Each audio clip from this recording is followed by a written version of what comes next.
Praise the lord. నేటి వాక్యము కీర్తనల గ్రంథము 5వ అధ్యాయము 11వ వచనం.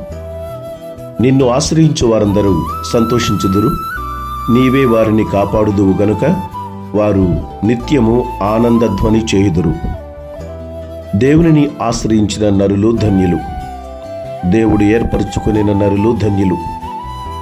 ఈ లోకములో మనుషులను ఆశ్రయిస్తే, మనుషుల సహాయాన్ని మనం ఒకవేళ అర్థిస్తే, కొన్ని సందర్భాల్లో మనము సరైనటువంటి సమాధానము, శాంతిని, నెమ్మదిని మనం పొందుకోలేమేమో. కానీ దేవునిని ఆశ్రయించినప్పుడు మనం ఎంతగానో సంతోషించగలము.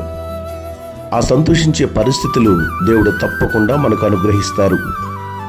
ఎందుకంటే ఆయన పోలికలో సృజించబడిన మనము ఈ లోక సంబంధమైనటువంటి పాపములో, అశాంతిలో చిక్కుబడి నలిగిపోతూ కృంగిపోతూ ఉంటే చూచి ఆనందించే దేవుడు ఎంత మాత్రమూ కాదు.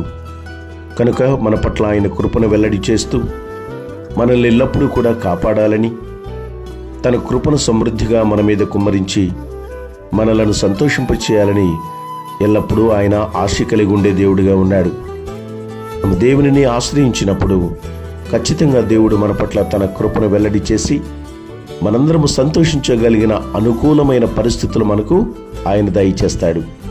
కాబట్టి అట్టి విశ్వాసమును కలిగి ఎల్లప్పుడూ ప్రభు మీద ఆధారపడి, ప్రభువును ఆనుకుని, ఆయనను మాత్రమే ఆశ్రయించి తగినటువంటి రీతిలో మన జీవితాలలో సమాధానము, శాంతిని, సంతోషాన్ని పొందుకొని ఆయన కృపకు పాత్రులుగా జీవిద్దాం. అట్టి ధన్యత దేవుడు మనందరికీ దయచేయునుగాక. ఆమెన్.